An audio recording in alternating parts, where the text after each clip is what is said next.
একজন কবি বলছেন, আল উমরু ইয়ামদি সারিআন মিসলাল গাযালাতি ইয়াজরি ওয়াল মাউতু মিন্না করিবুন ইয়া জাহলা মান লাইসা ইয়াদরি। হে মানুষ, তোমার জীবন থেকে সময়গুলো পার হয়ে যাচ্ছে যেমন হরিণ যেমন দৌড়ে চলে যায়। এই পৃথিবীতে চার পাওয়ালা জানোয়ারের মধ্যে সবচেয়ে বেশি গতিতে দৌড়াতে পারে নেকড়ে বাঘ, 120 কিলোমিটার। এরপরেই রয়েছে আফ্রিকার স্প্রিংবক হরিণ, যারা প্রতি ঘন্টায় 80 থেকে 90 কিলোমিটার দৌড়তে পারে। কবি বলছেন, আল উমরু ইয়ামদি সারিআন মিসলাল গাযালাতি ইয়াজরি। তোমার জীবনের সময়গুলো এমনভাবে পার হচ্ছে যে তোমার হরিণ যেমন দৌড়ায়, তোমার জীবন থেকে সময়গুলো এমন করে পার হয়ে যাচ্ছে। আল্লাহর নবী বলেন, আমারু উম্মতি মা বাইনা 60 ইলা 70 ওয়া আকাল্লুহুম মা ইয়াজুজু যালিক। আমার উম্মতের বয়স হবে 60 থেকে 70 বছর। কত বছর? এখানে 70 বছরের উপরে কে কে আছেন? হাত দেখান তো একটু। মাশাআল্লাহ, আল্লাহ মুরব্বীদের হায়াত আরো বাড়িয়ে দিক, আমিন। তার মানে চিন্তা করুন, আমার বয়স যদি 60 বছর হয়, আমার জীবন থেকে 28 থেকে 29 বছর চলে গেছে, আমি আর দুনিয়াতে পাবো কয় বছর? আমার এখানে অনেক মুরব্বী আছেন, তাদের বয়স চলে গেছে 50 বছর। আল্লাহর নবীর হাদিস অনুযায়ী তারা বাঁচবে কত বছর? কত বছর? হ্যাঁ, তারপর আমরা বলি আমাদের বয়স বাড়ছে। আমরা কি বলি? আসলে কি তাই? এরপরে একদিন আমাদের মৃত্যু এসে যায়, আমরা বাজারের লিফলেটে লিখে দেই, অমুক ব্যক্তির অকাল মৃত্যুতে আমরা শোকাহত। কিন্তু আসলে মৃত্যুর সময় মতো আসে, আমরা মৃত্যুর জন্য প্রস্তুত থাকি না, ঠিক কিনা? অকাল মৃত্যু বলে পৃথিবীতে কোনো কিছু নাই, কিন্তু আমরা মৃত্যুর জন্য প্রস্তুত থাকি না। এই কারণে আমরা মৃত্যুকে অভিশাপ দিই। একজন কবি বলছেন, আল মাউতু কাসুন ওয়া কুল্লুন নাসি শারিবুহু ওয়াল কবরু বাবুন ওয়া কুল্লুন নাসি দাখিলুহু। মৃত্যু হলো এমন একটি শরবতপূর্ণ পেয়ালা, এমন একটা শরবতপূর্ণ পেয়ালা, যেই পেয়ালা থেকে মানুষ চাক আর না চাক একদিন তাকে পান করতে হবে। আর কবর হলো এমন একটি দরজা, যেই দরজা দিয়ে আমাদের একদিন সবাইকেই প্রবেশ করতে হবে। আমরা চাইলে আর না চাইলে এই কবরে আসাকে আমরা বন্ধ করতে পারবো? এই বাইখিরে দীর্ঘ আপনারা 5 বছর যাদের জানাজা পড়েছেন, একবার চিন্তা করুন তো কতজনের জানাজা যারা বার্ধক্য জনিত মারা গেছে, কতজন? আমার তো মনে হয় অর্ধেক মানুষেরই বেশি আমরা জানাজা পড়ি যারা বার্ধক্য হওয়ার আগে দুনিয়া থেকে চলে যায়, ঠিক কিনা? আল্লাহ রাব্বুল আলামিন বলছেন, কুল্লু নাফসিন যায়িকাতুল মাউত সুম্মা ইলাইনা তুরজাউন। আল্লাহ রাব্বুল আলামিন বলেন, ওয়া ইন্নামা তুওয়াফাউনা উজুরাকুম ইয়াওমাল কিয়ামা فمن زحزح عن النار وأدخل الجنة فقد فاز وما الحياة الدنيا إلا متاع الغرور. كل نفس ذائقة الموت. Every soul will taste the death. The death is a cup, every person will drink from it. The grave is a door, every person will enter it. Allah Rabbul Alamin বলেন, কুল্লু নাফসিন যায়িকাতুল মাউত। এ পৃথিবীর মানুষেরা, তোমরা জেনে নাও একদিন তোমাদের সবাইকে মরণ আসবে, আর সেই মরণ থেকে পৃথিবীর কোনো মানুষ শক্তি নাই এই মৃত্যুকে স্তব্ধ করে রাখবে। এরপরে আল্লাহ রাব্বুল আলামিন বলেন, পৃথিবীতে তোমরা মনে করো পিএইচডি করলে সফল, তোমরা মনে করলো ডাক্তার হলে সফল, তোমরা মনে করো বড় ব্যবসায়ী হলে সফল। না, সফলতার সংজ্ঞা শুনে নাও। এ দুনিয়াতে যারা আল্লাহ মেনেছে, রাসূল মেনেছে, ফামান যুহজিহা আনিন নারি ওয়া উদখিলাল জান্নাহ ফাকাদ ফাজ। এই পৃথিবীতে যদি সত্যিকার অর্থে যদি সফল মানুষ দেখতে চাও, মৃত্যুর পরে যে জাহান্নামের আগুন থেকে বেঁচেছে আর আল্লাহর দেয়া নিয়ামত দিয়ে নামাজ পড়ে রোজা রেখে কোরআনের মাহফিলে এসে যারা সুন্দর জীবন যাপন করেছে আর জান্নাতে প্রবেশ করেছে, এরাই হলো প্রকৃত সফল। প্রকৃত সফল হলো ফামান যুহজিহা আনিন নার ওয়া উদখিলাল জান্নাতা ফাকাদ ফাজ। তোমরা যদি সফল মানুষ দেখতে চাও, এই পৃথিবীতে সফল মানুষ হলো তারা মৃত্যুর পরে জান্নাতে গিয়েছে যারা। আমরা মৃত্যুর পরে জান্নাতে যেতে চাই না জাহান্নামে যেতে চাই? কিন্তু আমাদের চায়ের দোকানে, চৌরাস্তার বাজারের চায়ের দোকানে মুরব্বীদের জীবন দেখে মনে হয় যে মুরব্বী একদিন মারা যাবে। মনে হয় চৌরাস্তায় যারা বসেন, বয়স এক পা কবরে চলে গেছে, 60 বছরের 63 বছর পার করেছে, অলরেডি 3 বছর সে বোনাস পেয়েছে, এরপরও বাংলা সিনেমার মুভির দিকে যেমনে তাকায় থাকে, ও দেখে মনে হয় না যুবক মারা গেলেও মুরব্বী মারা যাবে না। তো এইখানে আজকে যারা শায়িত আছেন, এনাদের জীবনটা কেমন, বা আমরা ওখানে চলে গেলে আমাদের জীবনটা কেমন হবে, আজকে আমি এই বিষয়ে আলোচনা করতে চাই। যদি আপনারা শুনতে চান, শুনতে রাজি আছেন তো? তা আমার আলোচ্য বিষয় হলো মৃত্যুর প্রস্তুতি এবং কবরের জবাবদিহিতামূলক জীবন কেমন করে করতে পারি, এ বিষয়ে আজকে আমার আলোচ্য বিষয়। আমি প্রথমেই ইংরেজি একটি কবিতার এক লাইন দিয়ে শুরু করতে চাই। Days are passing by and by. Oh man, one day you will die.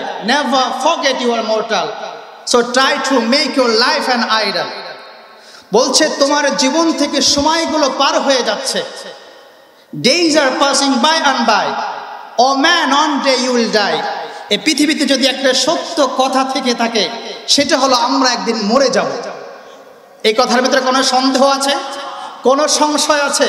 পৃথিবীর যত বড় নাস্তিক আর মুরতাদ হোক, তারা বলেছে I don't believe on the day of resurrection, আমি কিয়ামত বিশ্বাস করি না, আমি আল্লাহ বিশ্বাস করি না।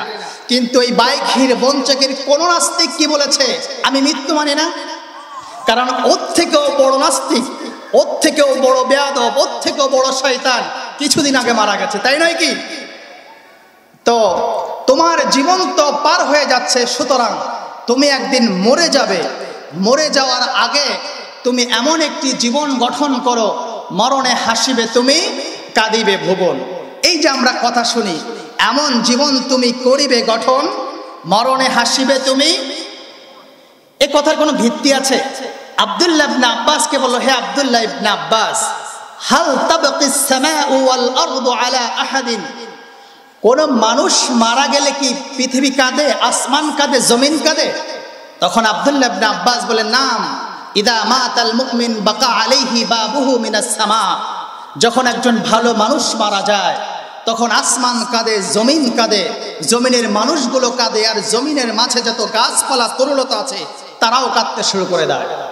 আজ থেকে বেশ কিছুদিন আগে বিশ্বনন্দিত মুফাসসিরে কোরআন আল্লামা সাঈদী রাহিমাহুল্লাহ নওয়ারাল্লাহু মারকাদাহু ওয়া জাআলাল জান্নাতা মাথওয়াহু, তিনি যখন মারা গেছিলেন মনে হচ্ছিল পুরো পৃথিবী যেন থমকে গিয়েছে, তাই নয় কি? মনে হচ্ছিল যেন আমাদের বাবা মারা গেল এত কষ্ট পেতাম না। অনেক মানুষ মালয়েশিয়া থেকে, ওই দিনে আমার আল্লামা সাঈদীর জীবনের উপরে, তার সুস্থতার উপর একটা আলোচনা ছিল, বের হয়ে শুনি, গাড়িতে যখন উঠেছি তখনই বললেন আল্লামা মারা গিয়েছেন। মনে হচ্ছিল যে পৃথিবীর আমার এমন আত্মীয় মারা গেছে, মনে হচ্ছিল আমার বাবা মারা গেছে, মনে হচ্ছিল আমার মা মারা গেছে। শুধু আমি নয়, পুরো পৃথিবীর মানুষ, বাংলা ভাষাভাষী মানুষ মনে করেছিল আজকে আমরা একটা রত্ন হারিয়ে ফেললাম। তার মানে ভালো মানুষ মারা গেলে আসমান কাঁদে, জমিন কাঁদে। অন দ্য আদার হ্যান্ড, যারা আল্লাহ মানে না, রাসূল মানে না, যারা বলে খাও দাও ফুর্তি করো, দুনিয়াটা মস্ত বড়, নগদ জাপাও হাত পেতে নাও, বাকির খাতা কি থাক, এ চাঁদ কিরণে মধুলুট আজ, কাল নিশীতের ভরসা কই, চাঁদনি জাগিবে যুগ যুগ ধরে, আমরা তো আর রব না সই। এ চাঁদ থাকবে, সূর্য থাকবে, আমার সামনে মদের গ্লাস, আমার পাশে মেয়ে, আমার সামনে ড্যান্স, আমার সামনে এত সুবিধা। এই কবে মারা যাব, আর কবে জান্নাতে যাব, আর কবে হুর পাবো, আর কবে জান্নাতে গিয়ে আজ নিয়ামত করব, এ চাঁদ কিরণে মধুলুট আজ, কাল নিশীতের ভরসা কই। আজকে যা আছে তাই লুটিয়ে নেই। সুতরাং এরা নগদে বিশ্বাসী, মরার পরে এই কবরে আসলে যে আর একটা জীবন আছে, এ জীবনে তারা ধার ধারে না। আল্লাহ তাদের ব্যাপারে বলেছেন, ফামা বাকাত আলাইহিমুস সামাউ, ফামা বাকাত আলাইহিমুস সামাউ ওয়াল আরদ ওয়া মা কানু মুনযরিন। ওরা মারা গেলে, যারা আল্লাহ মানে না, রাসূল মানে না, কোরআন মানে না, ইসলাম বিরোধী, আলেম বিরোধী, ওরা যখন মারা যায় তখন ইন্না লিল্লাহ পড়ার মানুষ খুঁজে পাওয়া যায় না। ওদের মৃত্যুতে মানুষ তো ইন্না লিল্লাহ পড়ার বদলে ফেসবুকে এসে একটা হাহা রিয়াক্ট দেয় আর বলে আলহামদু। তার মানে চিন্তা করুন, একটা মানুষ কত খারাপ হলে তার মৃত্যুতে মানুষ আলহামদুলিল্লাহ বলে, তার মৃত্যুতে মানুষ হাসে। তার মানে আমরা কি জীবন করতে চাই? আমরা এমন জীবন করতে চাই যে জীবনের কারণে আমরা যেন মৃত্যুর পরেও এই কবরে বসে যেন আমরা একটা নিয়ামত, আমরা একটা সওয়াবের অধিকারী হই। আমরা এরকম জীবন চাই। একজন কবি বলছেন, আল উমরু ইয়ামদি সারিআন মিসলাল গাযালাতি ইয়াজরি ওয়াল মাউতু মিন্না করিবুন ইয়া জাহলা মান লাইসা ইয়াদরি। হে মানুষ, তোমার জীবন থেকে সময়গুলো পার হয়ে যাচ্ছে যেমন হরিণ যেমন দৌড়ে চলে যায়। এই পৃথিবীতে 4 পাওয়ালা জানোয়ারের মধ্যে সবচেয়ে বেশি গতিতে দৌড়াতে পারে নেকড়ে বাঘ, 120 কিলোমিটার।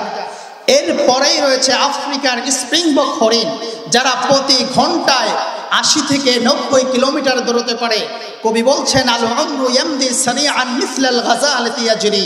তোমার জীবনের সময়গুলো এমনভাবে পার হচ্ছে যে তোমার হরিণ যেমন দৌড়ায়, তোমার জীবন থেকে সময়গুলো এমন করে পার হয়ে যাচ্ছে। আল্লাহর নবী বলেন, আমারু উম্মতি মা বাইনা 60 ইলা 70 ওয়া আকাল্লুহুম মা ইয়াজুজু যালিক। আমার উম্মতের বয়স হবে 60 থেকে 70 বছর। কত বছর? এখানে 70 বছরের উপরে কে কে আছেন? হাত দেখান তো একটু। মাশাআল্লাহ, আল্লাহ মুরব্বীদের হায়াত আরো বাড়িয়ে দিক, আমিন। তার মানে চিন্তা করুন, আমার বয়স যদি 60 বছর হয়, আমার জীবন থেকে 28 থেকে 29 বছর চলে গেছে। আমি আর দুনিয়াতে পাবো কয় বছর? আমার এখানে অনেক মুরব্বী আছেন, তাদের বয়স চলে গেছে 50 বছর। আল্লাহর নবীর হাদিস অনুযায়ী তারা বাঁচবে কত বছর? কত বছর? হ্যাঁ, তারপর আমরা বলি আমাদের বয়স বাড়ছে। আমরা কি বলি? আসলে কি তাই? এরপরে একদিন আমাদের মৃত্যু এসে যায়, আমরা বাজারের লিফলেটে লিখে দেই অমুক ব্যক্তির অকাল মৃত্যুতে আমরা শোকাহত। কিন্তু আসলে মৃত্যুর সময় মতো আসে, আমরা মৃত্যুর জন্য প্রস্তুত থাকি না, ঠিক কিনা? অকাল মৃত্যু বলে পৃথিবীতে কোনো কিছু নাই, কিন্তু আমরা মৃত্যুর জন্য প্রস্তুত থাকি না। এই কারণেই আমরা মৃত্যুকে অভিশাপ দিই। একজন কবি বলছেন, আল মাউতু কাসুন ওয়া কুল্লুন নাসি শারিবুহু ওয়াল কবরু বাবুন ওয়া কুল্লুন নাসি দাখিলুহু। মৃত্যু হলো এমন একটি শরবতপূর্ণ পেয়ালা, এমন একটা শরবতপূর্ণ পেয়ালা যেই পেয়ালা থেকে মানুষ চাক আর না চাক একদিন তাকে পান করতে হবে। আর কবর হলো এমন একটি দরজা, যেই দরজা দিয়ে আমাদের একদিন সবাইকেই প্রবেশ করতে হবে। আমরা চাইলে আর না চাইলে এই কবরে আসাকে আমরা বন্ধ করতে পারবো? এই বাইখিরে দীর্ঘ আপনারা 5 বছর যাদের জানাজা পড়েছেন, একবার চিন্তা করুন তো কতজনের জানাজা যারা বার্ধক্য জনিত মারা গেছে, কতজন? আমার তো মনে হয় অর্ধেক মানুষেরই বেশি আমরা জানাজা পড়ি যারা বার্ধক্য হওয়ার আগে দুনিয়া থেকে চলে যায়, ঠিক কিনা? আল্লাহ রাব্বুল আলামিন বলছেন, কুল্লু নাফসিন যায়িকাতুল মাউত সুম্মা ইলাইনা তুরজাউন। আল্লাহ রাব্বুল আলামিন বলেন, ওয়া ইন্নামা তুওয়াফাউনা উজুরাকুম ইয়াওমাল কিয়ামা فمن زحزح عن النار وأدخل الجنة فقد فاز وما الحياة الدنيا إلا متاع الغرور. كل نفس ذائقة الموت. Every soul will test the death. The death is a cup, every person will drink from it. The grave is a door, every person will enter it. Allah Rabbul Alamin বলেন, কুল্লু নাফসিন যায়িকাতুল মাউত। এ পৃথিবীর মানুষেরা, তোমরা জেনে নাও একদিন তোমাদের সবাইকে মরণ আসবে, আর সেই মরণ থেকে পৃথিবীর কোনো মানুষ শক্তি নাই এই মৃত্যুকে স্তব্ধ করে রাখবে। এরপরে আল্লাহ রাব্বুল আলামিন বলেন, পৃথিবীতে তোমরা মনে করো পিএইচডি করলে সফল, তোমরা মনে করলো ডাক্তার হলে সফল, তোমরা মনে করো বড় ব্যবসায়ী হলে সফল। না, সফলতার সংজ্ঞা শুনে নাও। এ দুনিয়াতে যারা আল্লাহ মেনেছে, রাসূল মেনেছে, ফামান যুহজিহা আনিন নারি ওয়া উদখিলাল জান্নাহ ফাকাদ ফাজ। এই পৃথিবীতে যদি সত্যিকার অর্থে যদি সফল মানুষ দেখতে চাও, মৃত্যুর পরে যে জাহান্নামের আগুন থেকে বেঁচেছে আর আল্লাহর দিয়া নিয়ামত দিয়ে নামাজ পড়ে রোজা রেখে কোরআনের মাহফিলে এসে যারা সুন্দর জীবন যাপন করেছে আর জান্নাতে প্রবেশ করেছে, এরাই হলো প্রকৃত সফল। প্রকৃত সফল হলো ফামান যুহজিহা আনিন নার ওয়া উদখিলাল জান্নাতা ফাকাদ ফাজ। তোমরা যদি সফল মানুষ দেখতে চাও, এই পৃথিবীতে সফল মানুষ হলো তারা মৃত্যুর পরে জান্নাতে গিয়েছে যারা। আমরা মৃত্যুর পরে জান্নাতে যেতে চাই না জাহান্নামে যেতে চাই। কিন্তু আমাদের চায়ের দোকানে, চৌরাস্তার বাজারের চায়ের দোকানে মুরব্বীদের জীবন দেখে মনে হয় যে মুরব্বী একদিন মারা যাবে। মনে হয় চৌরাস্তায় যারা বসেন বয়স এক পা কবরে চলে গেছে, 60 বছরের 63 বছর পার করেছে, অলরেডি 3 বছর সে বোনাস পেয়েছে, এরপরও বাংলা সিনেমার মুভির দিকে যেমনে তাকায় থাকে ও দেখে মনে হয় না যুবক মারা গেলেও মুরব্বী মারা যাবে না। আল্লাহ রাব্বুল আলামিন বলেন, শোনাম এ মৃত্যু তোমাদের সাথে সব সময় মোলাকাত করতে চাই। আমরা বললাম রব্বুল আলামিন মৃত্যুর মোলাকাত কেমনে করবে? আল্লাহ রাব্বুল আলামিন বলেন, শোনো, কুল ইন্নাল মাউতাল্লাযী তাফিরুনা মিনহু ফাইন্নাহু মুলাকীকুম। আপনারা বলুন তো মোলাকাত সামনের দিক থেকে হয় না পিছন দিক থেকে হয়? আবার বলুন কোন দিক থেকে হয়? আমি বুঝতাম মৃত্যু আসছে এইদিকে, আমি দৌড়াচ্ছি এইদিকে। মৃত্যু যদি 90 মাইল ডিগ্রি যদি সঙ্গে চলে আসে, 90 মাইল যদি স্পিডে চলে আসে, আমি আরেকটা গাড়ি নিয়ে 100 স্পিডে চলে যাব, মৃত্যু আমাকে ধরবে না। কিন্তু রব্বুল আলামিন বললেন ধারণাটা টোটালি রং। মৃত্যু হলো তোমাদের সাথে মোলাকাত করতে চাই। কুল ইন্নাল মাউতাল্লাযী তাফিরুনা মিনহু ফাইন্নাহু মুলাকীকুম। তুমি আসবে এদিক থেকে আর মৃত্যু এদিক থেকে এসে একদিন তোমার সাথে মোলাকাত করবে। আমরা যদি বলি রব্বুল আলামিন কখন মৃত্যু আসবে, আল্লাহ রব্বুল আলামিন বলেন, ইদা জাআ আজালুহুম লা ইস্তাখিরুনা সাআতাও ওয়া লা ইস্তাকদিমুন। মৃত্যু যখন এসে যাবে, not a single minute, not a single nano second তোমার জন্য ওয়েট করা হবে না। আমরা যদি বলি রব্বুল আলামিন এখন বাংলাদেশের অবস্থান অনেক ভালো, বাংলাদেশে অনেক বড় বড় বিল্ডিং হয়েছে, আমরা যদি বড় বড় বিল্ডিং এর ভিতরে গিয়ে, আমরা যদি আইফেল টাওয়ারে গিয়ে, আমরা যদি মালয়েশিয়ার বুর্জ আল খলিফা, আমরা যদি বুর্জ খলিফা মালয়েশিয়ার বড় বড় টাওয়ারে গিয়ে একবারে চূড়ায় গিয়ে যদি একটা রুমের ভিতরে লক করে বসে থাকি, তোমার মৃত্যুকে আমাকে ধরবে নাকি? আল্লাহ রাব্বুল আলামিন বলেন, শোনো, আইনামা তাকুনু ইউদরিকুমুল মাউত ওয়ালাউ কুনতুম ফি বুরুজিম মুশাইয়াদা। মরণ থেকে যতই পালাও, মরণ তোমায় লইবে গিরি, যদিও সুদূর আকাশ পানে লুকাও সেথায় লাগিয়ে সিঁড়ি। এ মহানগরে কোনো চিকিৎসক নাই, নাই ঔষধ জগতে, খুঁজিয়া কাতর হইলে কি হবে, পারিবে না তাকে ফিরাতে। কেউ কি ফিরাতে পেরেছে? এ পৃথিবীর সবচেয়ে বড় বড় ক্ষমতাধর আবু জেহেল, আবু লাহাব, উতবা, শাইবা, নমরুদ, ফিরাউন, কোন অপদার্থকে কি মৃত্যুকে ফিরাতে পেরেছে? তাহলে বাইখিরে যারা মাতবর আছে এরা তো ফিরাতে পারবে? পারবে? কিন্তু তাদের ক্ষমতা দেখে মনে হয় কি করে কি হ্যাং করেঙ্গে ত্যাং করেঙ্গে, লাঠি কে আন্দার মুগুর ধরেঙ্গে, আমি কি এক করবে। তার জীবন দেখে মনে হয় কি এর মৃত্যু, কি এর আজরাইল, ওগুলো সব সাইজ করে দেবে। একজন কবি বলছেন, লাউ কানাতিদ দুনিয়া তাদুমু লিআহলিহা লাকানা রাসূলুল্লাহ হাইয়ান ওয়া বাকিয়ান। এই পৃথিবী যদি সত্যিকার অর্থেই থাকার জায়গা হতো, আল্লাহর পরে যার স্থান বিশ্বনবী মুহাম্মদুর রাসূলুল্লাহ সাল্লাল্লাহু আলাইহি ওয়াসাল্লাম সারাটা জীবনে পৃথিবীতে থাকতে পারতো। আল্লাহর পরে যার স্থান, সেই বিশ্বনবীও একটা জিনিসের কাছে ধরাশায়ী হয়েছেন। বলুন তো জিনিসটার নাম কি? If the world lasted for its people, the messenger of Allah would be alive and remaining. আল্লাহর পরে নবীও তো থাকতে পারে নাই, সেখানে তোমরা কেমন করে মৃত্যুর জন্য তোমরা প্রস্তুতি না নিয়ে এখনো তোমরা উদ্ভট চলাফেরা করো, এখনো তোমরা কেন মৃত্যুর জন্য প্রস্তুতি নেও না? আল্লাহর নবী সব সময় বলতেন, হযরত আয়েশা বলেন, আমি যখনই রাসূলুল্লাহকে দেখেছি, মৃত্যুর কথা যখন উপস্থিত হতো, হাসরের কথা যখন উপস্থিত হতো, কিয়ামতের কথা যখন উপস্থিত হতো, আল্লাহর নবীর চেহারা কেমন যেন ঘাবড়ে যেত, কেমন যেন বিদ্ধয়ে পরিণত হয়ে যেত। আল্লাহর নবী যখন ইন্তেকাল করলেন, বিশ্বনবী মুহাম্মদুর রাসূলুল্লাহ সাল্লাল্লাহু আলাইহি ওয়াসাল্লাম জীবনে কোনো পাপ করে নাই, কোনো সিঙ্গেল মিস্টেক করে নাই।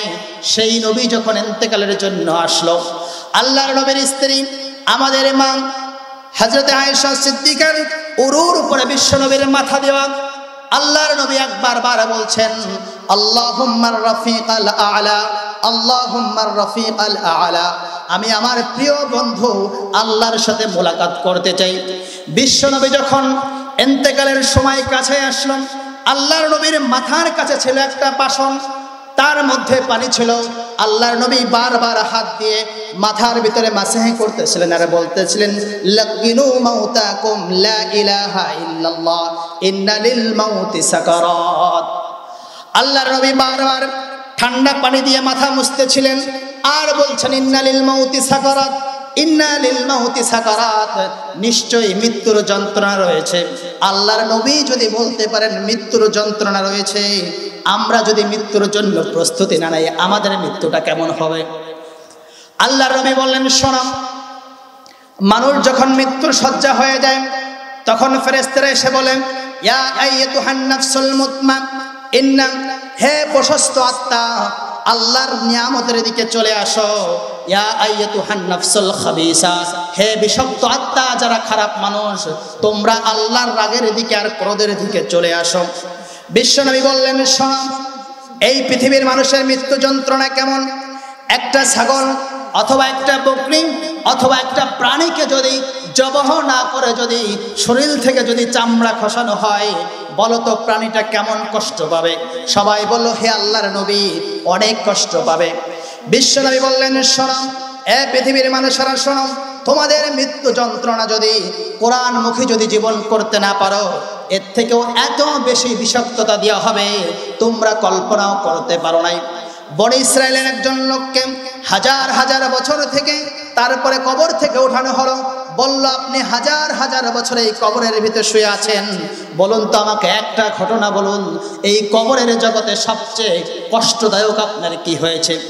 তিনি বললেন, ইয়া ঈসা রূহুল্লাহ, আমি হাজার হাজার বছর এই কবরের মধ্যে শুয়ে আছি, কিন্তু লক্ষ লক্ষ বছর আগে যে আমাকে মৃত্যুর শাস্তি দেওয়া হয়েছিল, কবরের শাস্তি পাওয়ার পরও মৃত্যুর দিনের যে কষ্ট না দেওয়া হয়েছিল, যে যন্ত্রণা দেওয়া হয়েছিল, আমি আজও সেটা ভুলতে পারি নাই।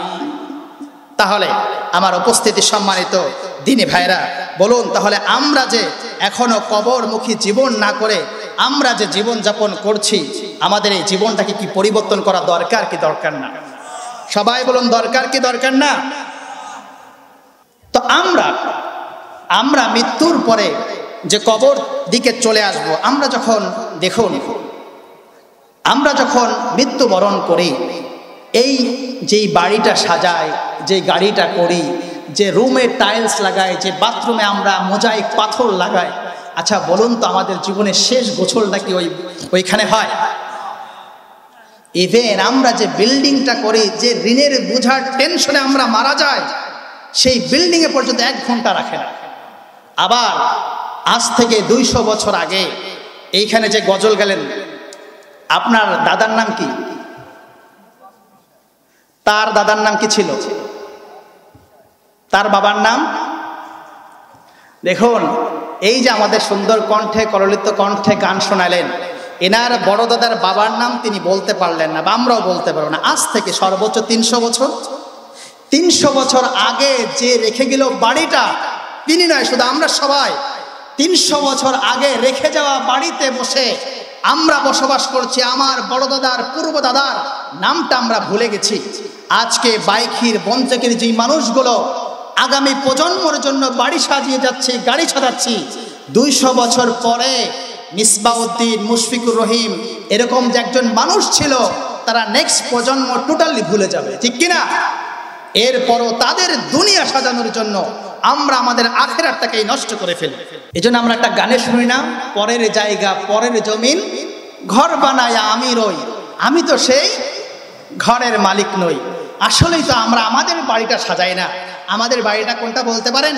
এই যে আমার ডান পাশে যেটা আছে, এটাই হলো আমাদের আসল বাড়ি। আমাদের বাড়িটা প্রতিদিন আমাদের ডেকে ডেকে বলেন আনা বাইতুল গুরবা ওয়া আনা বাইতুল ওয়াহদা ওয়া আনা বাইতুত তুরাব ওয়া আনা বাইতুদ দুদ। বঞ্চকের মানুষেরা, বাইখিরের মানুষেরা শোনো, আমি তোমাদের আসল বাড়ি কবর। প্রতিদিন আমাদেরকে সফট রিমাইন্ডার দেয় আনা বাইতুল গুরবা ওয়া আনা বাইতুল ওয়াহদা ওয়া আনা বাইতুত তুরাব ওয়া আনা বাইতুদ দুদ। আমি তোমার আসল বাড়ি অন্ধকারের ঘর, এখানে আসার আগে কিন্তু আলো নিয়ে আসবে। আমি সাপমাকড়ের ঘর, এখানে আসার আগে বিষ পাথর সঙ্গে নিয়ে আসবে। আমি বিছানাহীন মাটির ঘর, এখানে আসার আগে বিছানা নিয়ে আসবে। আমি সংকীর্ণ ঘর, কিন্তু এখানে আসার আগে ঘরটা কিন্তু প্রশস্ত করে আসবে। এখানে কিন্তু প্রশ্নের ঘর, এই ঘরে আসার আগে কিন্তু জবাবটা কিন্তু রেডি করে আসবা।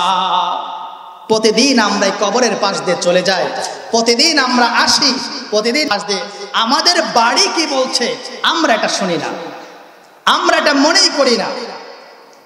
দেখুন, চিন্তা করুন, আজকের মাহফিলে যারা এসেছেন আমার সঙ্গে সবাই একটু কবরের চিন্তা করুন। মনে করুন আপনি মরে গেছেন, মরে যাওয়ার পরে আপনার বাড়ি থেকে এখানে আসা পর্যন্ত আপনার সঙ্গে তিনটা জিনিস আসবে। সবাই বলুন কয়টা? আওয়াজ দিয়ে বলুন কয়টা? ইয়াতবাউল মাইয়িতা সালাসা ফায়ারজিউ ইসনান ওয়া ইয়াবকা মাআহু ওয়াহিদ ফায়ারজিউ আহলুহু ওয়া মালুহু ওয়া ইয়াবকা আমালুহু। আল্লাহর নবী বলেন, শোনো, তোমাদের যখন মরণ হয়ে যায়, মরণ হয়ে যাওয়ার পরে চৌরাস্তা থেকে যখন তোমাদের খাটিয়াটা এই গোরস্থানের এই ঈদগাহ মাঠে যখন নিয়ে আসেন, তোমাদের সঙ্গে তিনটা জিনিস চলে আসে, তার দুইটাই ফেরত চলে যায়। এক নম্বর হলো তোমাদের সাথে তোমাদের কিছু যন্ত্রপাতি, তোমাদের কিছু মাল সামান আসে, দা আসে, শাপল আসে, কোড়াল আসে। তোমাদের মাটি দেওয়ার পরে ছোট্ট একটা বাঁশও যদি বাকি থাকে আমরা সেটা নিয়ে চলে যাই, ঠিক কিনা? দা শাপল সেটাও নিয়ে চলে যায়। তোমার সামান্যতম মালটা তোমার কবরের সঙ্গে যায় না।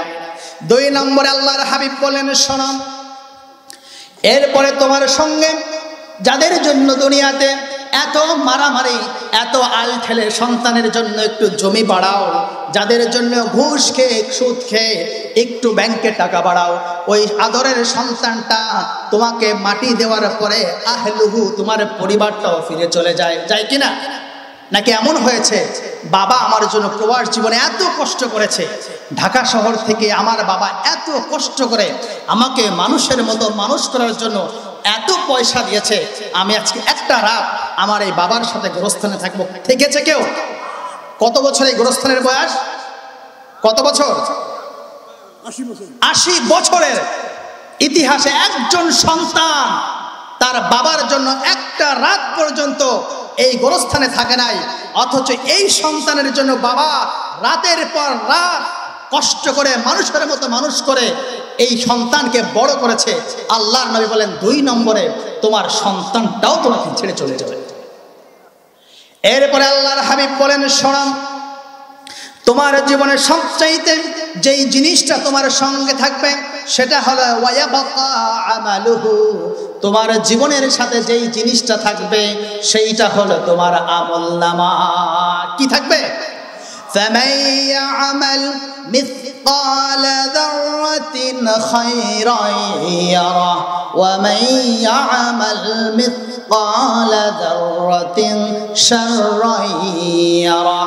Whoever does an atom's weight of good, Allah will show it. Whoever does an atom every, Allah will say it. এই মানুষ যদি ছোট্ট থেকে ছোট্ট, বড় থেকে বড় যদি কোনো ভালো কাজ করে, এই যে আজকে মাহফিলে এসেছি, খুব ভালো কাজ করেছে না খারাপ কাজ করেছি? আল্লাহ বলেন, এই যে সময়টুকু দিয়েছ আমি সেইটাও তোমার কবরের জিন্দেগিতে তোমাকে দিয়ে দিব। আল্লাহ রাব্বুল আলামিন বলেন, দেখো তোমাদের অবস্থাটা কেমন। এখানে মাটি দেওয়ার জানাজা হওয়ার পরে তোমাদের নিয়ে যায় আমার ডান পাশে কবরস্থানে, তোমার সঙ্গে তিনটা জিনিস আসে। এরপরে যখন তোমাকে মাটি দেওয়া হয় আমরা সকলেই একটা বলেন মাটি দেই, বিসমিল্লাহি ওয়া আলা বিসমিল্লাহি বিসমিল্লাহি ওয়া আলা মিল্লাতি রাসূলিল্লাহ, আল্লাহর নামে রাসূলের আদর্শের উপরে রেখে গেলাম। এবার একটা মিনিট মাথা খাটান, যেই মানুষটাকে আমরা বিসমিল্লাহি ওয়া আলা মিল্লাতি রাসূলিল্লাহ বলে রেখে আসলাম, জীবনে যখন টাকা ছিল পয়সা ছিল, এই গোরস্থান এই মাদ্রাসায় হেফজখানার কোনোদিন ভালো কাজে একটা টাকা দান করে নাই। যেই মানুষটা বিসমিল্লাহি ওয়া আলা মিল্লাতি রাসূলিল্লাহ বললাম, সেই মানুষটা যখন ক্ষমতাধর ছিল, তার ক্ষমতার অপব্যবহারে এই বঞ্চকের মানুষ শান্তিতে থাকতে পারে নাই। সে যখন মেম্বার হয়েছিল, চেয়ারম্যান হয়েছিল, তার যন্ত্রণায় গরিব মানুষের সব গম একা পেটে দিয়েছে। সে যখন নেতা ছিল, মানুষকে মানুষ মনে করে নাই, মুরব্বীদেরকে বেয়াদবি করেছে, ছোট মানুষদেরকে প্রহার করেছে। বিসমিল্লাহি ওয়া আলা মিল্লাতি রাসূলিল্লাহ যত বলি, ওই ব্যক্তির কোনো কাজে আসবে নাকি? আসবে। এরপরে আমরা 3 মুষ্টি মাটি নেই কি নেই না, নেই কি নেই না? আজকে আমরা যা করি সেটা আমি শুধু বলতেছি।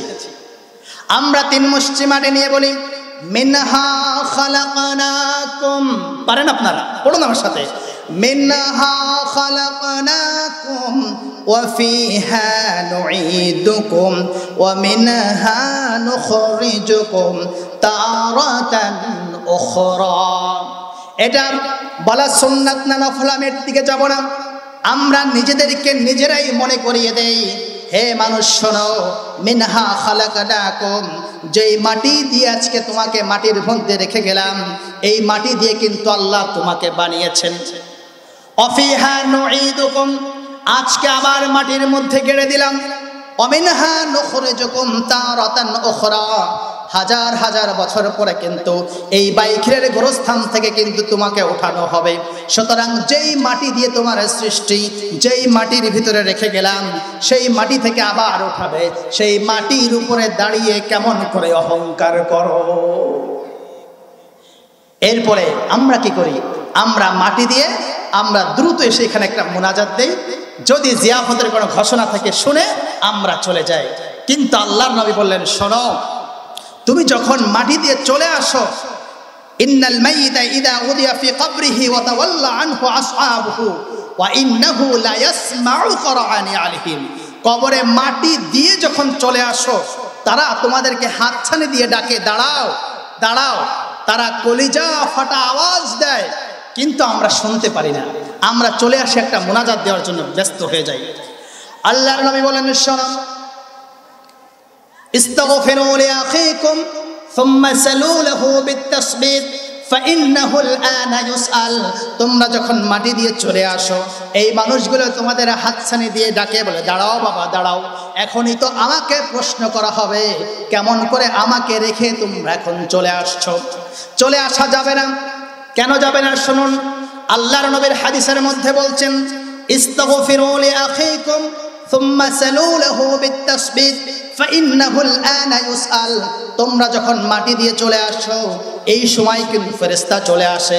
তোমরা যদি তোমার ভাইয়ের জন্য দাঁড়িয়ে দাঁড়িয়ে যদি তালকিন দেওয়া শুরু করো, ওই যে মানুষটা তোমার বাবাকে যে প্রশ্ন করা হবে, ওই প্রশ্নের অ্যান্সারগুলো তোমার বাবার জন্য অনেক সহজ হয়ে যায়।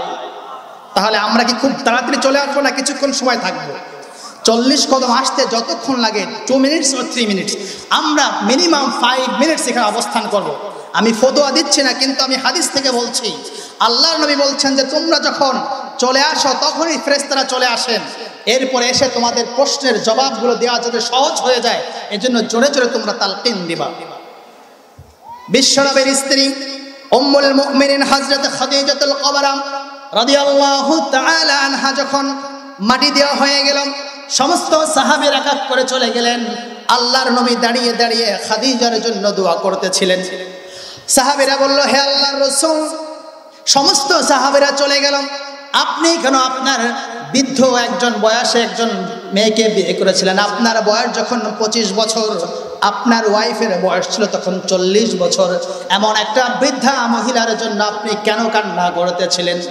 সাহাবীদেরকে বলল, সাহাবীরা শোনো, আমার যত স্ত্রীরা আছেন, এরা সবাই আমার সুখের দিনের ওয়াইফ, কিন্তু যেই খাদিজাকে দেখতে পাচ্ছ, আমি খাদিজার থেকে অনেক ছোট ছিলাম, প্রায় 15 বছরের ছোট্ট মানুষ।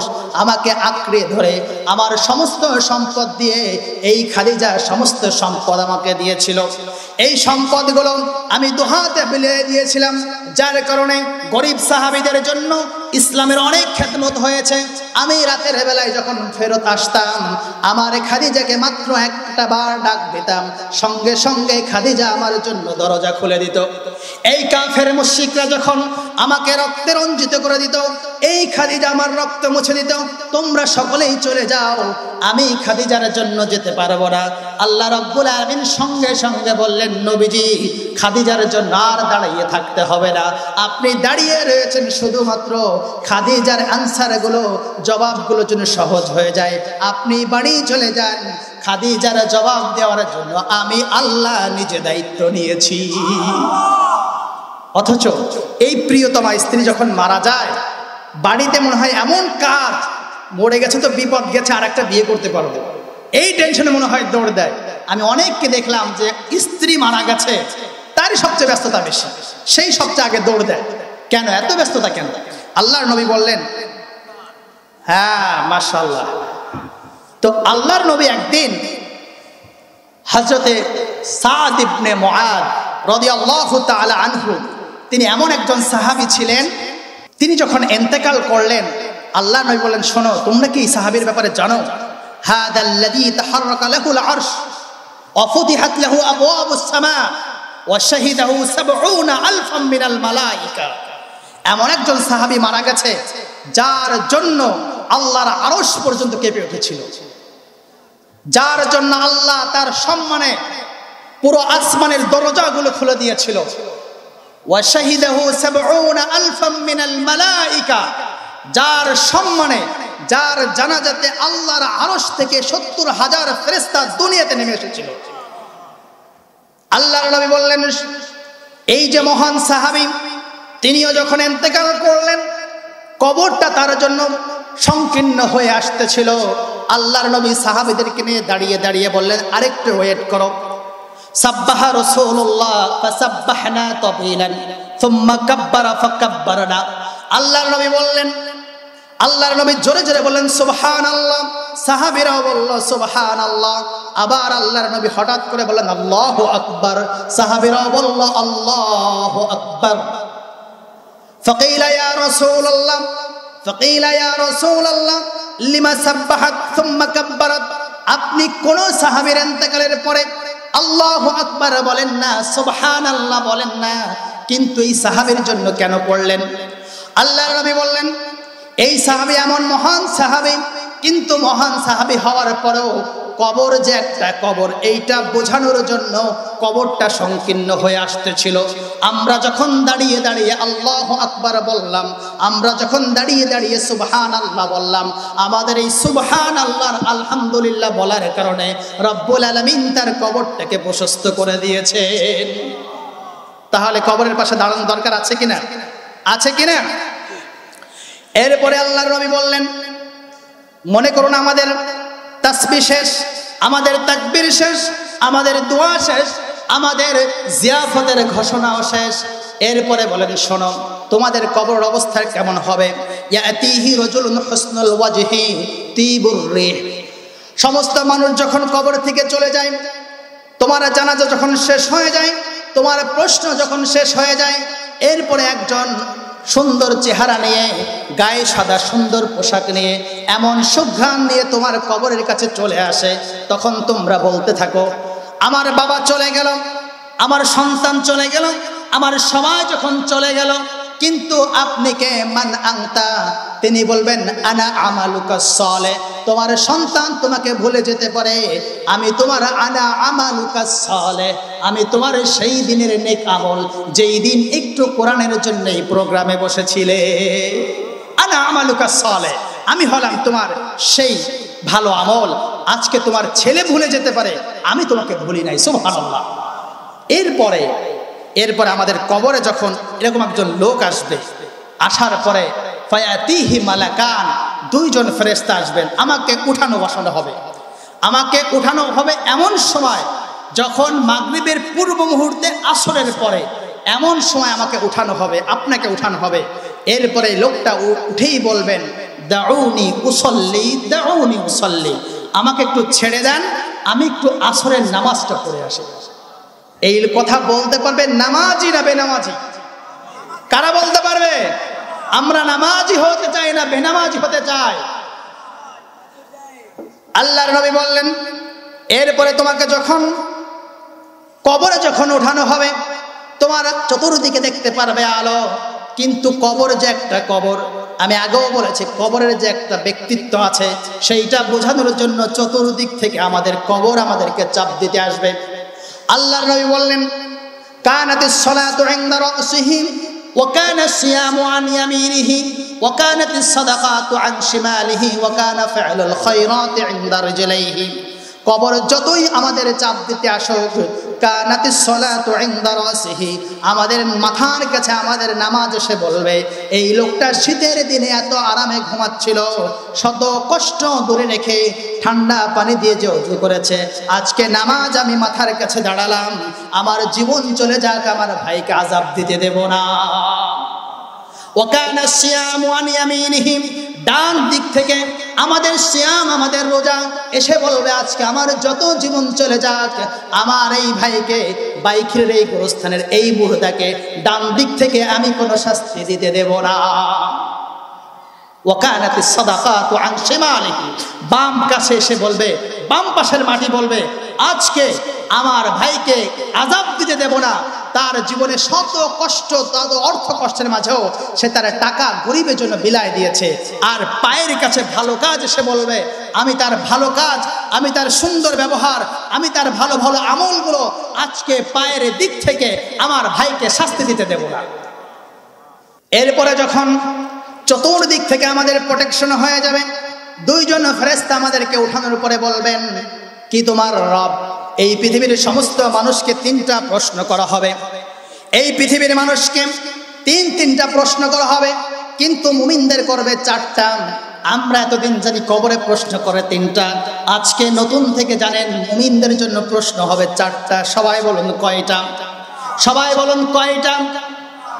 কমন তিনটা প্রশ্ন হলো বলা হবে মার রাব্বুক ওয়া মা দীনুক ওয়া মা তাকুলু আন হাদার রাজুল আল্লাযী বুইসা ফীকুম।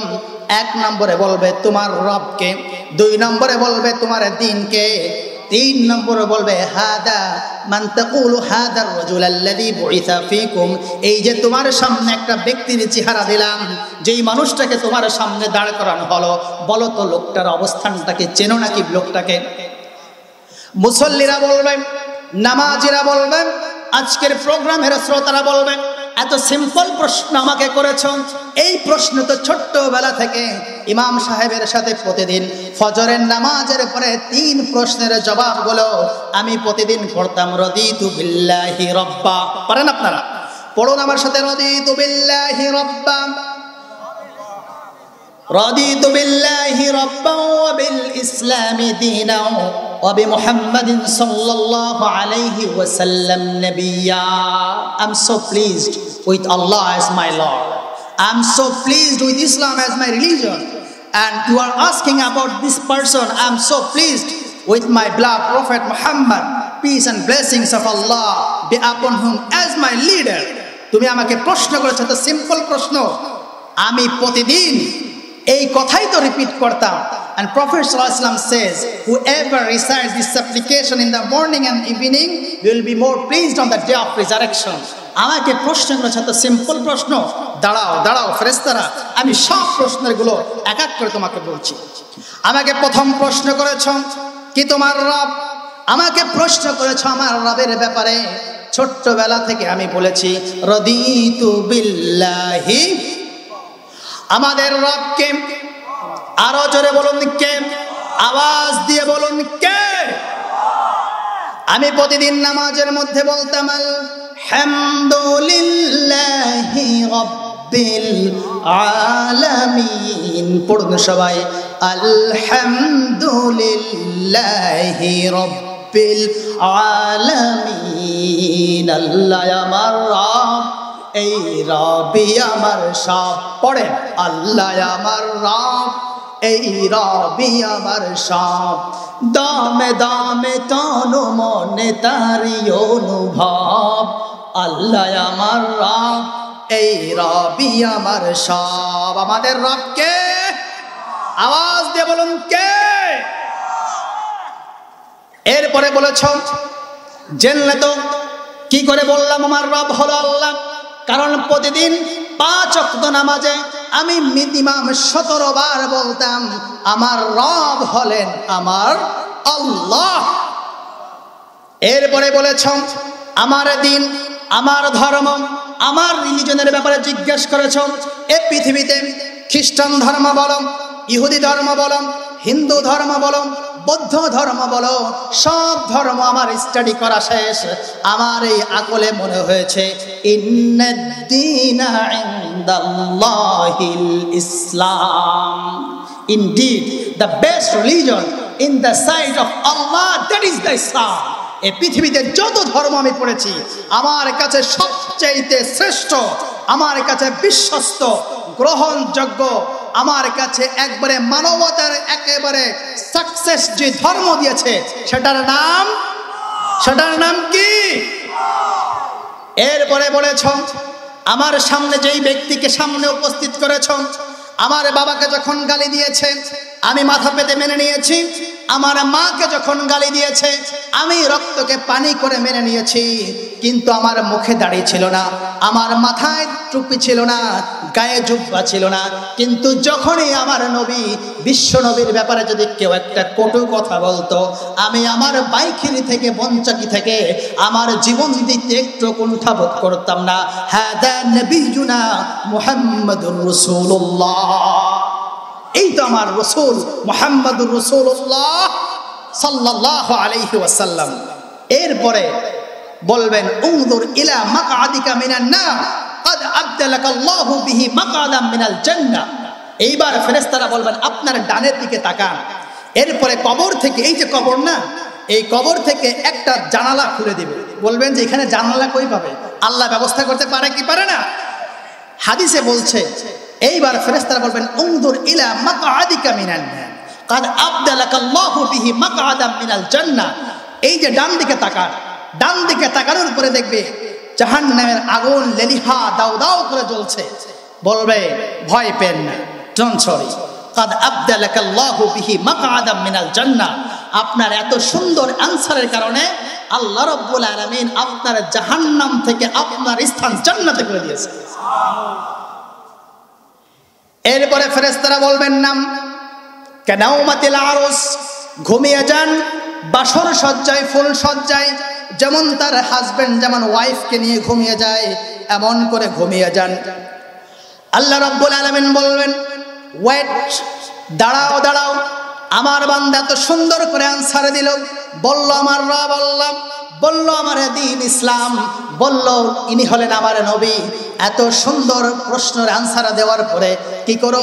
এই খারাপ, এই যে তোমরা কবরের ভিতরে রেখে দিলে, এই মাটির মধ্যে এই কাফনের পোশাক পরে, এই যে চাটাইয়ের উপরে আমার বান্দা কেমন করে ঘুমাবে? দাঁড়াও দাঁড়াও, শোনো। ফাফরিশুহু মিনাল জান্নাহ ওয়া আলবিসুহু মিনাল জান্নাহ ওয়াফতাহু লাহু বাবান ইলাল জান্নাহ ফায়াতিহি মিন রাউহিহা ওয়া তিবিহা ওয়া ইফসাহু লাহু ফি মাদ্দ বাসারিহি। এরপরে রাব্বুল আলামিন আরশ আজিম থেকে বলবেন ওয়েট ওয়েট, ফাফরিশুহু মিনাল জান্নাহ, আমার বান্দার মাটির বিছানা চেঞ্জ করে দাও। এই যে বাইখিরের গোরস্থান, বঞ্চকের গোরস্থান থেকে এই বিছানা চেঞ্জ করে দিয়ে জান্নাত থেকে আমার বান্দার জন্য একটা জান্নাতি বিছানা এনে দাও। আমি ট্রাই করব প্রত্যেক কথা কোরআন এবং হাদিস থেকে বলার জন্য, নিজের থেকে কোনো কথা বলবো না। এরপরে বলবেন ফাফরিশুহু মিনাল জান্নাহ, জান্নাত থেকে আমার বান্দার জন্য তোশক আর বিছানা এনে আমার প্রিয় বান্দার জন্য বিছানা বিছায় দাও।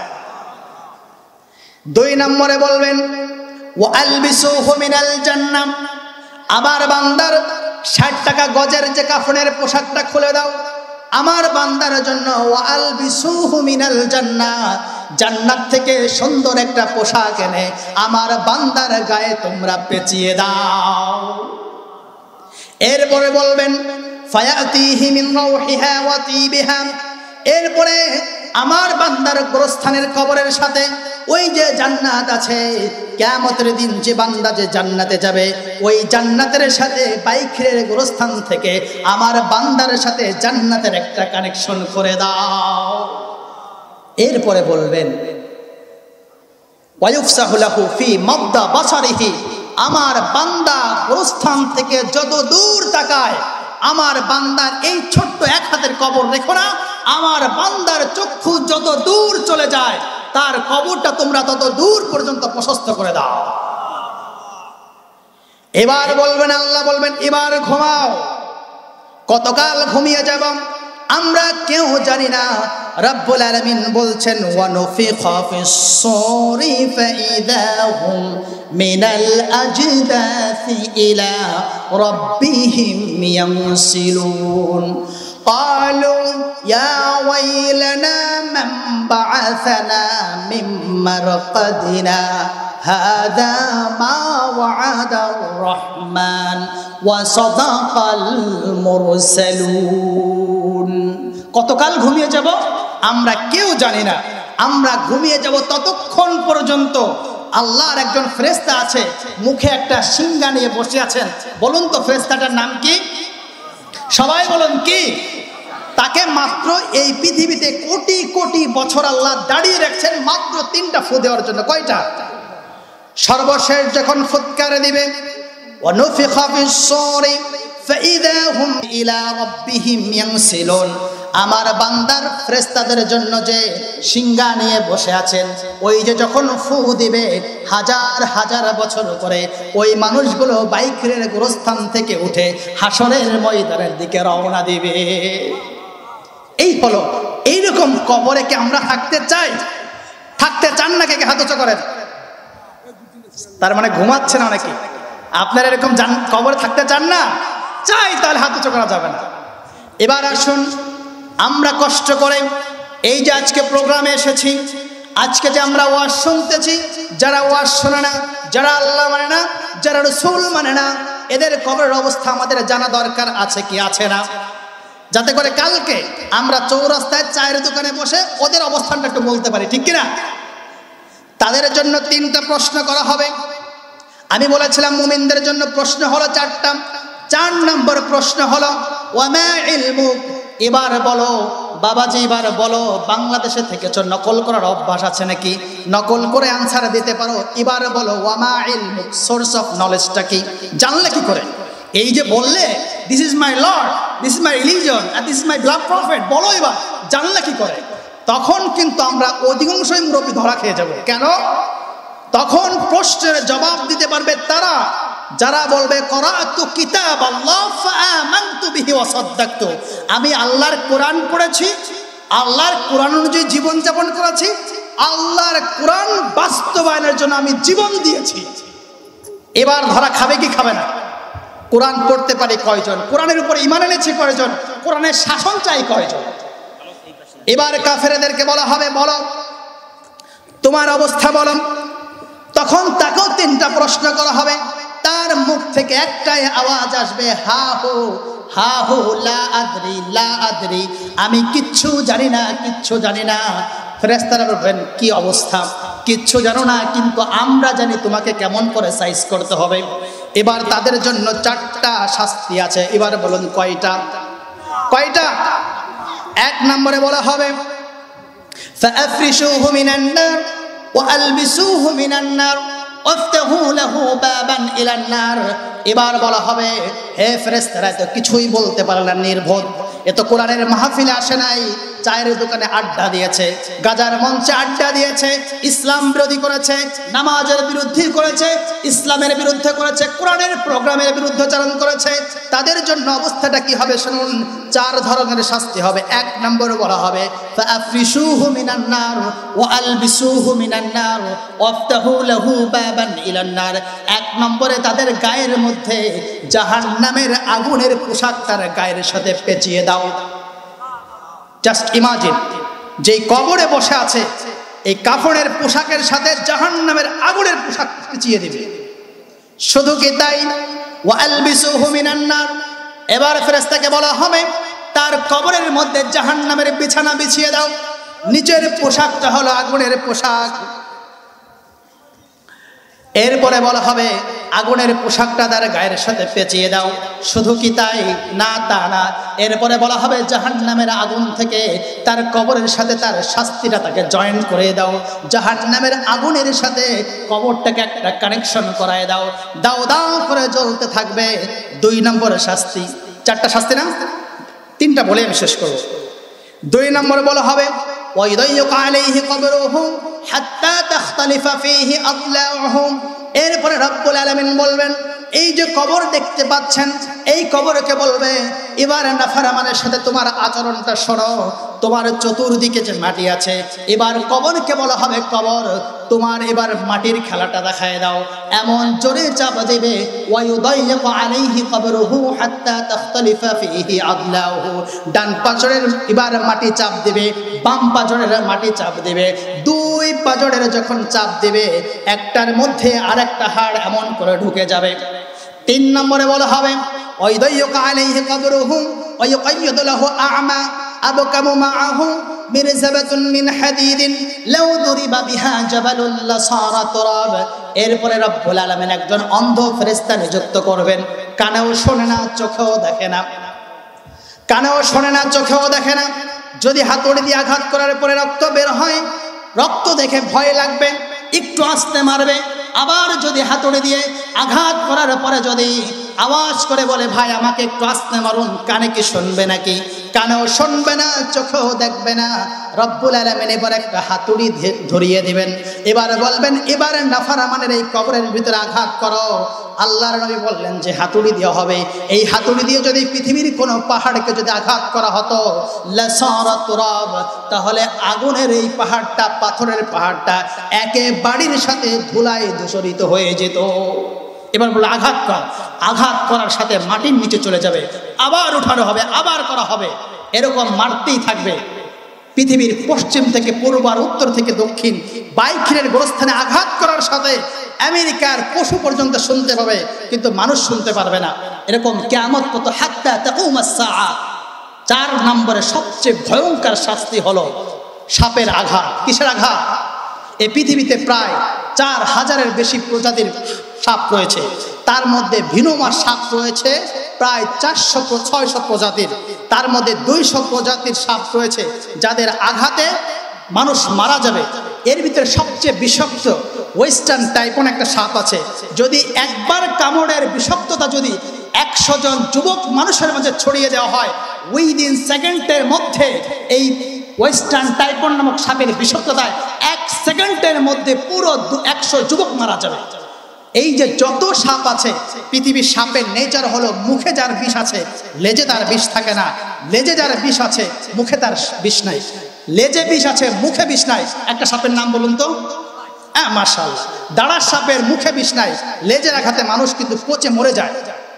আল্লাহর নবী বললেন ইসাল্লিতু আলাল কাফিরি ফি কবরিহিম 99 তিননিনান تنحسه وتلدغه حتى تقوم الساعة ولو أن تنينا منها نفخ في الأرض ما أنبتت خضرا। রব্বুল আলামিন 99টা সাপ এই গোরস্থানে নিযুক্ত করে বলবেন যেই সাপের মুখেও বিষ আছে, লেজেও বিষ আছে। আল্লাহ বলবেন সাপ এবারে 99টা সাপ মুখ দিয়ে আঘাত কর, লেজ দিয়ে আঘাত কর। তানহাসুহু ওয়া তালদাগহু, তানহাসুহু ওয়া তালদাগহু, মুখ দিয়ে আঘাত করবে, লেজ দিয়ে আঘাত করবে। হাত্তা তাকুমাস সাআ। আল্লাহর নবী বললেন লাউ আন্না তিন্নিনা মিনহা নাফাখা ফিল আরদ মা আনবাতাত খাদিরা। এই পৃথিবীর বাইখিরের গোরস্থান থেকে যদি একটা সাপ শুধু নিঃশ্বাস নিত, কি নিত? এরকম যদি একটা নিঃশ্বাস নিত, মা আনবাতাত খাদিরা, এই পৃথিবীতে একটা সবুজ শ্যামল গাছ বলতে পৃথিবীতে আর কোনো গাছ জন্ম নিত না। এরকম সাপ আঘাত করবে। এই কবর থেকে যদি বাঁচতে চাই, আল্লাহর নবী আমাদেরকে কোরআনমুখী, কোরআন অনুযায়ী, কোরআনের শাসন অনুযায়ী একটি জীবন করতে বলেছেন। আমি আপনাদেরকে এই কবর আযাব থেকে আল্লাহর নবী বাঁচার জন্য একটা দোয়া শিখিয়ে দিয়েছেন। আপনারা সকলেই আমার সাথে এই দোয়াটা পড়ুন। আল্লাহুম্মা ইন্নী আউযু বিকা মিন আযাবিল কবরি ওয়া মিন আযাবি জাহান্নাম ওয়া মিন ফিতনাতিল মাসিহিদ দাজ্জাল ওয়া মিন ফিতনাতিল মাহইয়া ওয়াল মামাত ওয়া মিন শাররি ফিতনাতিল মাসিহিদ দাজ্জাল। আল্লাহ রাব্বুল আলামিন যেন আমাদের কবরের আযাব থেকে যেন বাঁচায় বলে আমিন। আমাদের এই গোরস্থানে শুয়ে আছেন আমার শ্রদ্ধাভাজন নানা যান মরহুম মাওলানা আবু তালেব খান, আমার খালাম্মা শুয়ে আছেন, আমার মামারা শুয়ে আছেন, আপনাদের অনেক মুরব্বীরা এখানে শুয়ে আছেন। আসুন আমরা তাদের জন্য দোয়া করি। আল্লাহুম্মা গফির লাহুম ওয়ারহামহুম ওয়া'ফু আনহুম ওয়া আকরিম নুজুলাহুম ওয়া ওয়াসসি' মুদখালাহুম ওয়াগসিলহুম বিল মাই ওয়াস সালজি ওয়াল বারাদ। আপনারা কেউ পড়বেন না? আপনাদের মুরব্বীরা এখানে শুয়ে আছেন না? তাহলে পড়ুন, এটা আরবি সহজ হতো। আল্লাহুম্মা গফির লাহুম ওয়ারহামহুম ওয়া'ফু আনহুম ওয়া আকরিম নুজুলাহুম ওয়া ওয়াসসি' মুদখালাহুম ওয়াগসিলহুম বিল মাই ওয়াস সালজি ওয়াল বারাদ। আল্লাহ রাব্বুল আলামিন যেন আমাদের মুরব্বীদের কবরের আযাবকে মাফ করুন বলে আমিন। তাদের কবরকে যেন জান্নাতের বাগান হিসাবে কবুল করুক বলে আমিন। দীর্ঘক্ষণ কথা বলার মধ্যে যদি কোনো ভুল ইনফরমেশন দিয়ে থাকি, এটা আমার জ্ঞানের স্বল্পতা, এটা আমার একান্তই দুর্বলতা। আল্লাহ রাব্বুল আলামিন যেন আমাদেরকে ক্ষমা করেন। আর যদি ভালো কিছু বলে থাকি, আল্লাহ রাব্বুল আলামিন যেন আমাকে ফার্স্ট অ্যান্ড ফরমোস্ট আমাকে এবং আমাদের সকলকে আমল করার তৌফিক দান করুন। আবার যদি কোনোদিন হায়াতে বাঁচিয়ে রাখে, সেদিন আরেকটি বিষয় নিয়ে কথা বলবো। এই বাইখির মাদ্রাসায় প্রায় 84 বছরের গত দুইবার আপনাদের জন্য অনেক বড় প্রোগ্রামের আয়োজন করেছিলেন মুফতি আমির হামজাকে দাওয়াত দিয়েছিলেন, পোস্টারটা করেছিলেন। আমাদের ডক্টর ইনায়েতুল্লাহ আব্বাসির জন্য আয়োজন করেছিলেন আমাদের শ্রদ্ধাভাজন প্রিন্সিপাল মাওলানা জিয়াউল কাইয়ুম। এবারও তিনি আমাকে নির্দেশ দিয়েছেন আগামী বছরের জন্য মুফতি আমির হামজা বা বড় ভালো কাউকে যেন দাওয়াত দেওয়া যায়। আমি সর্বাত্মক চেষ্টা করবো ইনশাআল্লাহ। মুফতি আমির হামজা ভাই 6 তারিখে মালয়েশিয়া যাচ্ছেন, আমি সর্বাত্মক ট্রাই করব আপনাদের শ্রদ্ধাভাজন প্রিন্সিপাল হুজুরের নির্দেশে। আল্লাহ রাব্বুল আলামিন যেন এর থেকেও আরও ভালো প্রোগ্রাম করার জন্য আমাদের তৌফিক দান করুন। দীর্ঘ প্রায় 82 বছর পরে এই বাইখির মাদ্রাসা, অবহেলিত একটি মাদ্রাসা, আজ কামিলে পরিণত হয়েছে। আপনাদের ভালো লাগে না খারাপ লাগে? বলে আলহামদুলিল্লাহ। এখান থেকে যেন জগৎ বিখ্যাত আলেম বের হয়, রব্বুল আলামিন সকলের প্রচেষ্টা যেন কবুল করুন। এখানে অনেক বড় বড় ওলামা ইকরাম রয়েছেন, আমার বাবার উস্তাদ রয়েছেন, আমার মায়ের উস্তাদ রয়েছেন, এখানে চতুর্দিকে আমার অনেক জ্ঞানী মানুষ রয়েছেন। আল্লাহ রব্বুল আলামিন যেন সকলের স্যাক্রিফাইসকে কবুল করুন, আমিন। ওয়া আখিরু দাওয়ানা আনিল হামদুলিল্লাহি রাব্বিল আলামিন। সুবহানাকাল্লাহুম্মা ওয়া বিহামদিক আশহাদু আল লা ইলাহা ইল্লা আনতা আস্তাগফিরুকা ওয়া আতুবু ইলাইক। ওয়াসসালামু আলাইকুম ওয়া রাহমাতুল্লাহি ওয়া বারাকাতুহু।